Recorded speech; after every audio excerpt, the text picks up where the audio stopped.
On this episode, we left Broome heading towards Derby. We fueled up in Derby before hitting the Gibb River Road. We made it all the way to Bell Gorge, and that's where this episode ended.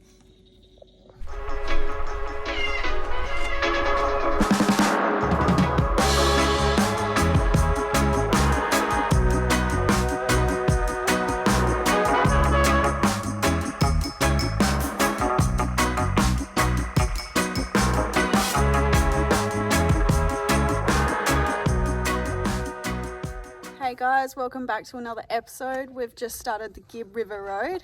So today we're staying at Leonard River Rest Stop, which is a free little camp by the river. Keelan's having a little fish and there's a little freshie just over on the bank over there. How good is this, guys? We are literally in the Kimberley now. It really feels like the Kimberley. I know we have been technically in the Kimberley for a while now, but as soon as you get on the Gibb, you expect some gravel roads, but it's actually 100 k's before you actually get to the gravel roads, which we'll get to tomorrow.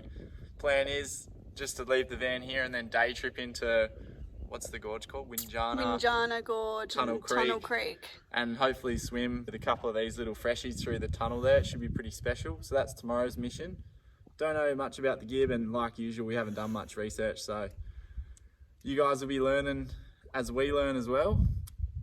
We're going to put together a video that I may already have put out, preparation for the Gibb and then afterthoughts after the Gibb. They will just cover some of the things that essential things to check before you actually hit the Gibb River Road, and then after we do it, we'll reflect on what we've done, all the mistakes we've made, what we wish we had done next time, and then you guys can do that next time, so we'll learn the hard way for you guys. So if I haven't released that already, stay tuned for that. I hope I get a little mangrove jack or at least a barra along the Gibb somewhere. I know I'm sort of out of season, but hopefully I can get one little fish in the Kimberley. I'm yet to snag one, so fingers crossed.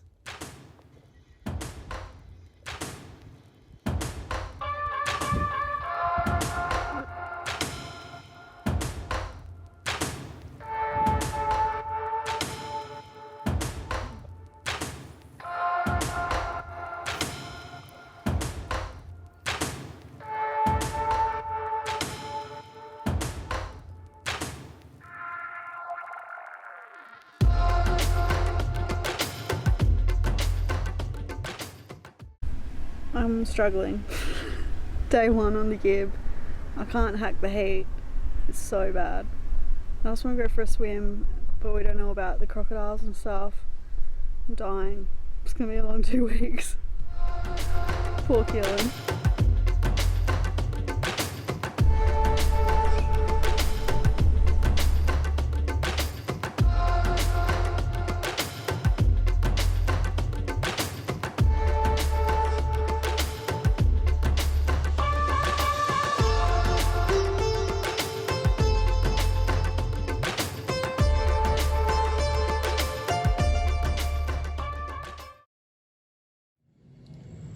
So that was pretty sick. Saw a little freshwater croc, also known as a Johnson croc. They're pretty small. I think that was also a female, which made it even smaller. It didn't really like me getting much closer than I got. It was sort of just pushing the boundaries as is, but we noticed that it had a bit of fishing line in its mouth wrapped around the top of its jaw. Can't do anything about it. It's not like I can approach a croc and Malcolm Douglas jump on the back of it and rip it off. I'll definitely get puncture marks. But yeah, that was a bit sad. And then we saw a nice little wallaby down having a drink. He was very cautious, which makes me think that there's estuarine crocs in this river. We're not sure, so that's why we didn't swim. We're gonna have some dinner now. The flies hopefully will bugger off because they're so annoying. Bring your fly net.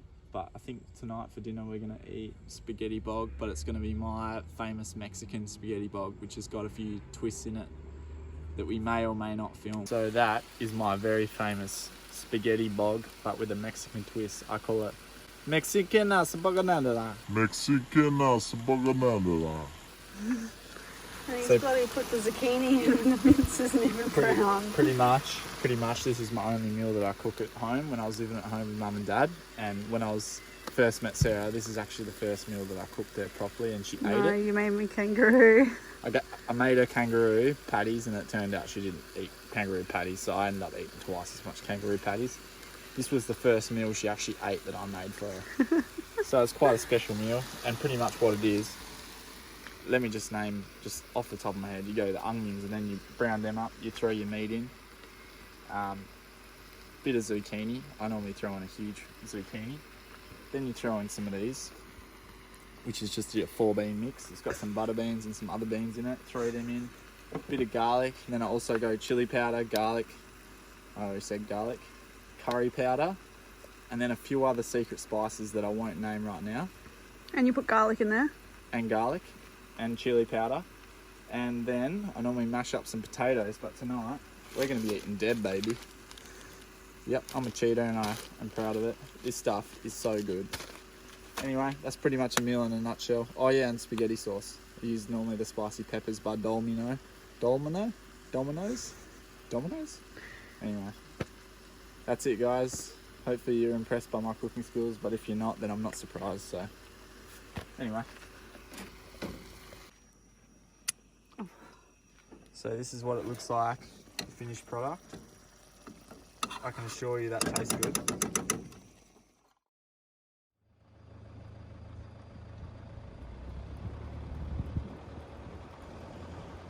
Good morning, we're at Windjammer Gorge this morning. We're going to go for a little walk and then we're going to head up to Tunnel Creek and swim with some freshwater crocodiles.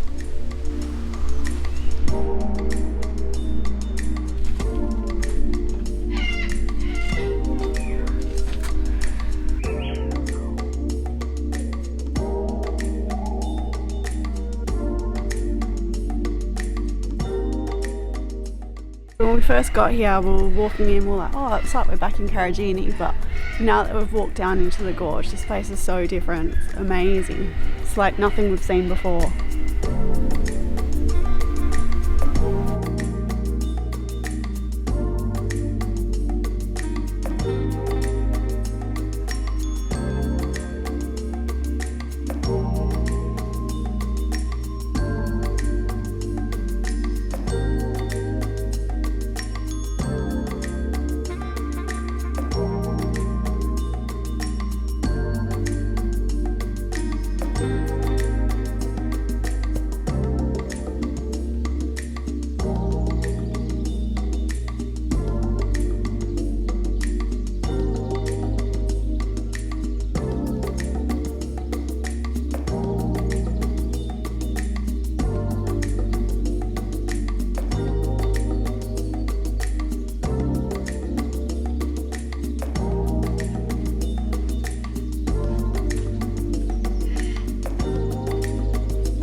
So that's this gorge done. Now off to Tunnel Creek where Sarah's daunting the little crockies that are going to be waiting for her in there. So And the dark. I'm freaking shitting myself.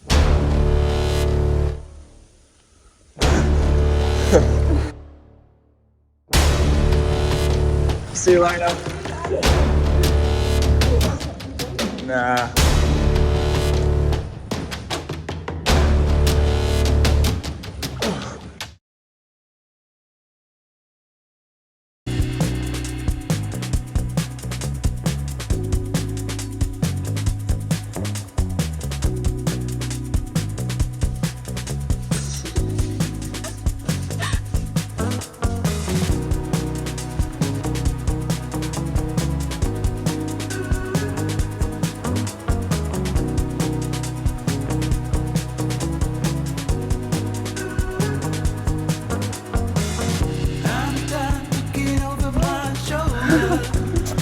This is so sick. It's in the tunnel, waist deep in water. Oh, it's so nice. How's this joint?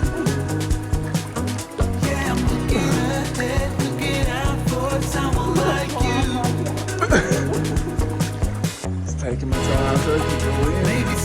It's freezing.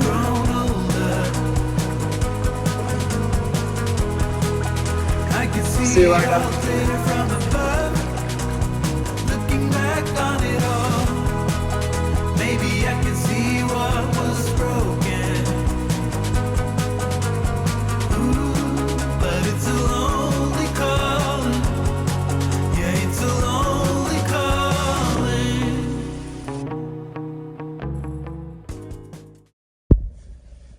This little bugger, he's just chilling off to the side here. It's a Johnson Croc. I think it's a female because it's so small.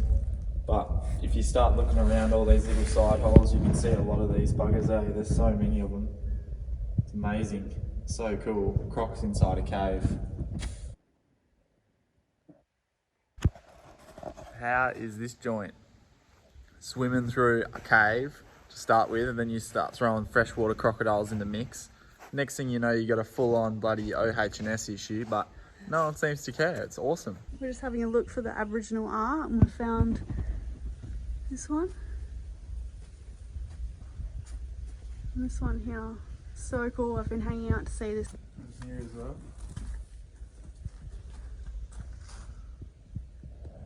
We found the Aboriginal art. It's just on the left-hand side and the right-hand side. So people were telling us on the right, but we've actually found the one on the left as well. Check this out. It's pretty cool.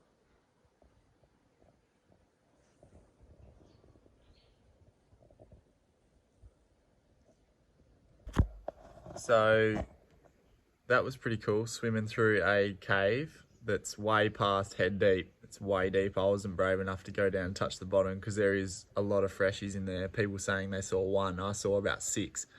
So when you do start looking at them, their eyes start illuminating with the head torch. But they're harmless. They're not going to touch you unless you put your foot in their mouth. So pretty safe as long as you're walking through their house. Yeah, and it's pitch black at night. Well, it's not pitch black at night. It's pitch black because there's no light in the cave.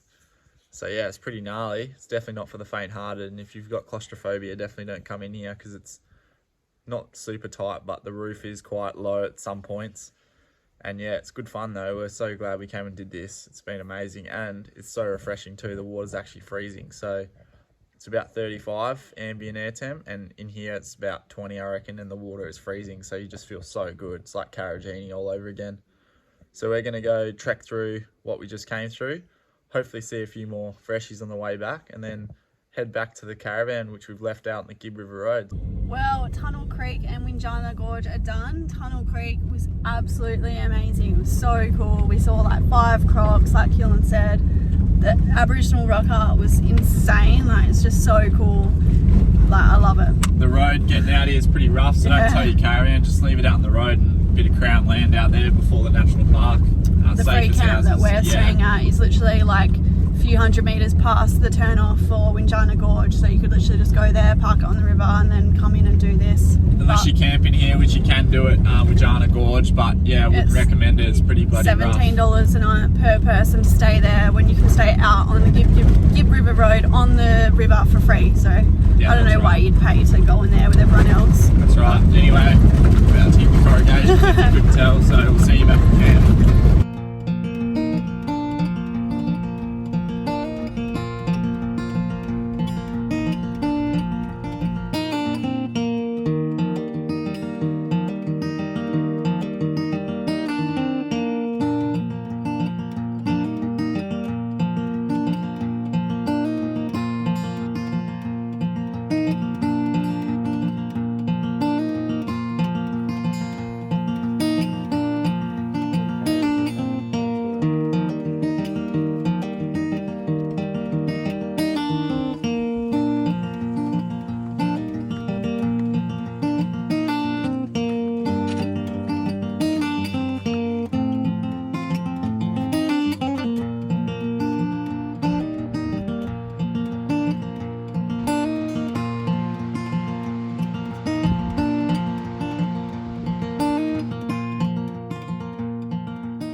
Well, that was Leonard River.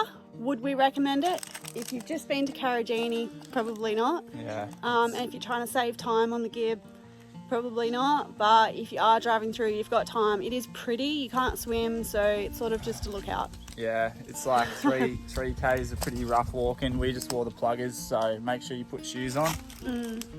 Bloody hell, I am keen for icy cold beer. I'm just gonna rip the top off one as soon as I see one. I wish I bought a 6-pack and just laid one out every 500 metres along the track, and then on the way home I could reward myself and every 500 metres have a beer. I don't know. Then you wouldn't be able to drive. Anyway.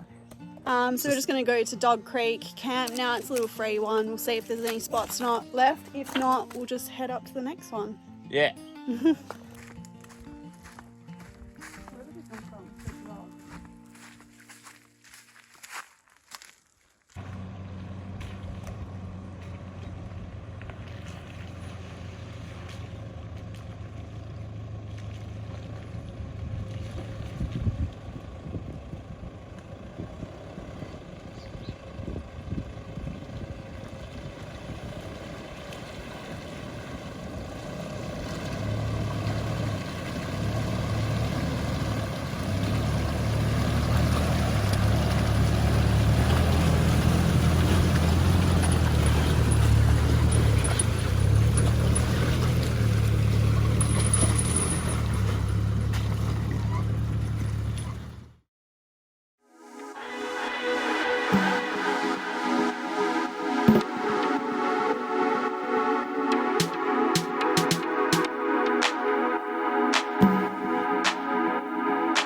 guys, we're just on our way to Bell Gorge. We're here at Silent Grove Campground, the Deepwater one. We're just going to unhook and leave the van here. It was pretty corrugated, so we'll just give it a break and we'll drive the car in.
So we just got into Adcock Gorge, fun little four-wheel drive tracking. If you've got a bit of a four-wheel drive, make sure you do that.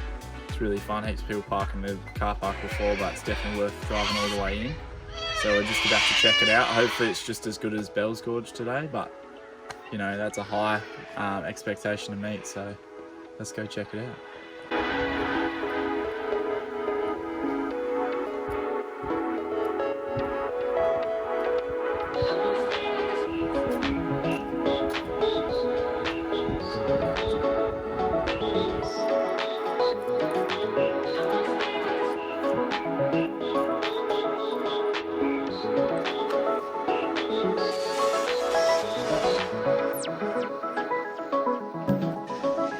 How good is this? You can probably hear the Carnaby cockatoos in the background, but gorge to ourselves. If this isn't the Gibb River Road, I don't know what it is. So probably not the most spectacular gorge we've ever seen, especially because we've come from Caravan, but it's pretty freaking awesome to get it by yourself. No one around. Just you and the Carnabys. It's pretty cool.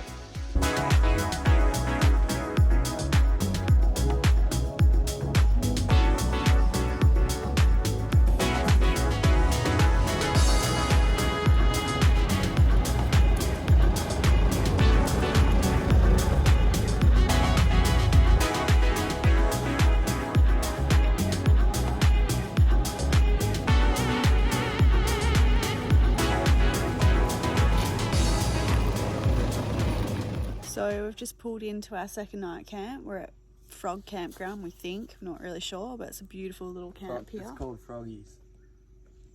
We've had our first victim of the trip. Our fridge slide has broken, so the fridge is literally just out. I'll show you. Yeah. Come with me. So, pretty much, if you push it in, oh, it's locked. No, it's not. So if you push it in, normally it clicks into place, like this little dude Malaki here. She's broken. Yeah, not too good, but that's all right. Tomorrow we're going to go to Manning Gorge, Galvin Gorge, and then we'll find a spot on the side of the road somewhere. We're still tossing up whether to go up to Mitchell's or not.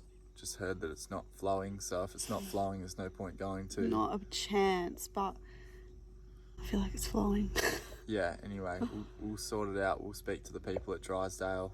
We'll get the lowdown and we'll decide then and there if we're going to go up and do it or not. The road's shocking, so you really got to want to do it. It's like doing the Gibb. You really got to want to put your gear through that much stress and pain. And your bodies. Oh, we're shattered. Literally every day at about 5 o'clock, I sit down, I have 3 or 4 beers, and that's me done. I could fall asleep right in this chair I'm so tired. It's only 5:20 and like we've got bags under our eyes. We're so tired, like dust everywhere. It's like all up our nose. I feel like I have congestion from the dust. And I just went around with a spanner and just had a quick look at all the suspension components, because that's the one thing that does go on these hybrids with the corrugations is suspension components. We always see vans that are broken down or they're like camber is buggered, like their alignment's all whacked. So yeah, we just went around and I checked everything and it seems to be holding up pretty good. It's just that one fridge slide that doesn't really like it. So I reckon that concludes this episode. It was a pretty good one. We've done everything we wanted to do. We haven't missed out on anything. It's been really good, the Gibb. Definitely suggest you do it if that's something that you want to do. But like I said before, you got to really want to do it. You can't get halfway down the Gibb and be like, nah, want to turn around, you know? So definitely put it on your list. Definitely prepare for it. And yeah, you'll have a great time. You'll get gorged out within 3 days, I reckon. So anyway, thanks for watching, guys. Really appreciate the support and stuff, and you know, feeling the love at the moment, which is good. So if you don't hear from us, we're dead. But if there's another episode next Saturday, we're alive. Continue on with our Gibb journey. If you want to join our Patreon, put the link after this, and also 10% off iTech World if you use our code SKT10. Have a good one, guys. Thanks for watching. Cheers.